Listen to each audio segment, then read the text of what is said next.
정부가 임대주택 활성화 방안을 발표했죠. 다주택자 임대사업자로 등록시켜서 세금과 건강보험료 혜택을 주겠다. 주거 안정을 확보할 수 있도록 세입자들도 돕겠다는 얘긴데요. 임대소득자를 달래는 한편 다주택자들에게 매매냐, 임대사업자 등록이냐 이 두 선택지를 준 거라는 얘기도 나오고 있습니다. 임대소득자와 달리 세입자들에게는 그다지 큰 보호책이 덜 나온 것 아니냐 이런 의견도 있는데요. 오늘 심층 인터뷰에서 짚어보도록 하겠습니다. 한국열린사이버대학교 부동산학과 이균호 교수 전화로 연결합니다. 안녕하십니까? 예, 안녕하세요. 네, 네. 임대주택 활성화 방안 전체적으로 배경이나 맥락을 어떻게 파악하고 계시나요? 네, 임대 사업자는 두 가지로 나눠집니다. 네. 일반 임대 사업자와 주택 임대 사업자가 있습니다. 그 중에서도 주로 정책이 바뀌는 것은 주택 임대 사업자로 보시면 됩니다. 이 정책은 현재 민간 주택 임차인 중 75%가 가격 상승에 주거 불안에 있기 때문에 집주인과 세입자가 상생하는 정책을 주안점을 두고 취약계층의 주거 안정과 임대 내 소득에 대한 파악을 하기 위해서는 등록이 안 된 민간 임대주택을 양성화해서 정부에서는 공시하고 투명성을 가지고 형평성과 공평성의 통계를 가지고 정책을 피면서 다 함께 같이 한번 잘 살아보자는 맥락으로 보입니다. 네. 그래서 정책의 제목부터가 집주인과 세입자가 상생하는 임대주택 등록 활성화 방안으로 결정한 것 같습니다. 네, 그럼 제일 눈에 띄는 건 주택 네, 임대사업자에게 세금과 건보료를 깎아준다는 거거든요. 이게 네, 어떤 내용이고 또 유인책이 될 수 있을까요? 네, 네. 우선 그 임대주택 등록 활성화 방안으로 등록한 주택 임대 사업자에게는 세금과 건강보험료 부담을 줄여주고 미등록자에게는 부담을 늘리는 방안이 기본이면서 8년 이상의 장기 임대를 유도하는 것을 보시면 될 것 같습니다. 네. 2019년부터는 임대소득이 1,000만 원 이하는 14만 원, 그 다음에 1,500만 원 이하는 49만 원, 2천만 원 이하는 84만 원이 됩니다. 음. 그런데 임대주택 사업자 등록을 하면은 1,000만 원 이하는 전혀 없고요. 1,500만 원 이하는 2만 원, 2천만 원 이하는 7만 원의 세금만 내면 됩니다. 그런데 미등록자와 등록자가 연평균 2천만 원 소득일 때 약 월 77만 원 차이가 난다고 77만 원 차이가 난다고 볼 수 있습니다. 네. 그리고 또 건강보험료 역시 차이가 나는데 등록자와 미등록자가 평균 약 80만 원 정도 차이가 나면서 평균적으로 연간 약 2천만 원 임대소득을 댈 때는 미등록자와 등록자의 건보료하고 임대소득세까지 포함을 한다면 연간 약 930만 원 정도의 차이가 나기 때문에 이걸로 월로 나누면 매달 80만 원 정도가 미등록자는 더 내야 될 것 같습니다. 음. 그래서 미등록자와 등록자의 그 세금과 건보료를 해서 큰 차이가 있어서 유입책이 될 것으로 보이고요.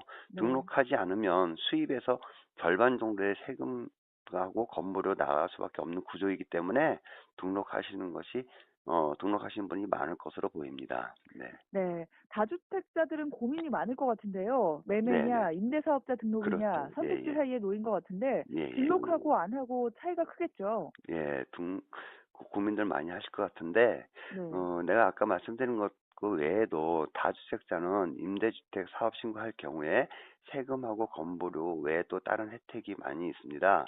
취득세 감면, 재산세 감면, 종합부동산세 비과세, 거주주택 양도시에는 1세대 1주택일 땐 비과세고요. 그 소득세, 양도세 등이 많이 있습니다. 네. 그래서 향후 제가 볼 때는 고민할 것도 없이 1세대 2주택 이상일 때는 무조건 우선 등록하는 것이 맞다고 생각하고요.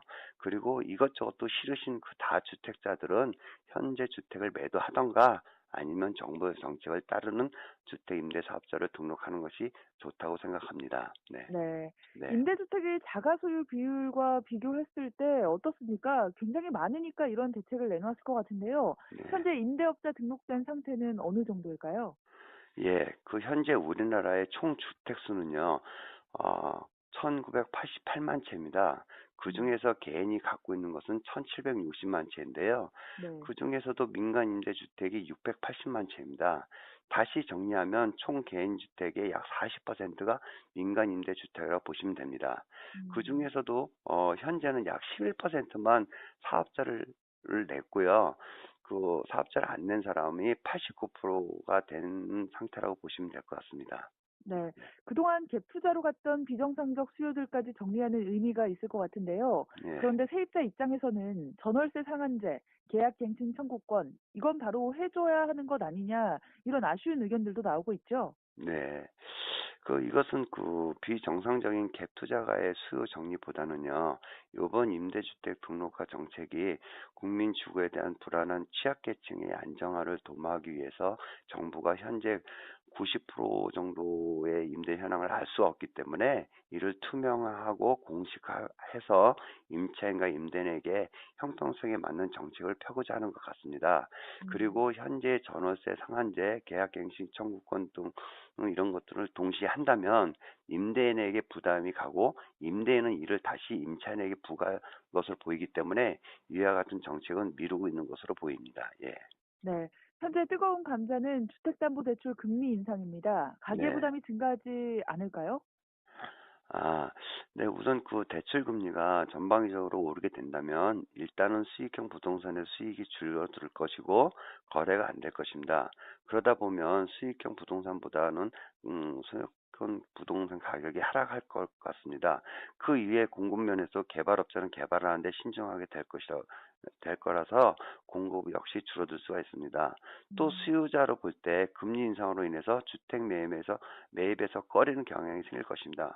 그러다가 보면 공급과 수요의 원칙에 따라서 임대인들이 임차인에게 금액 상승을 요구하고 어쩔 수 없이 임차인은 다시 임차금을 올려서 상승이 될 때는 이미 수요와 공급 차이로 다시 부동산 가격이 상승할 여지가 보입니다. 네. 다시 말씀드리면 금리의 인상은 짧은 기간에는 부동산 가격이 하락할 수 있지만 장기적인 시간이 어느 정도 지나면 부동산 가격이 다시 올라가는 현상을 볼 수 있습니다. 네. 네네.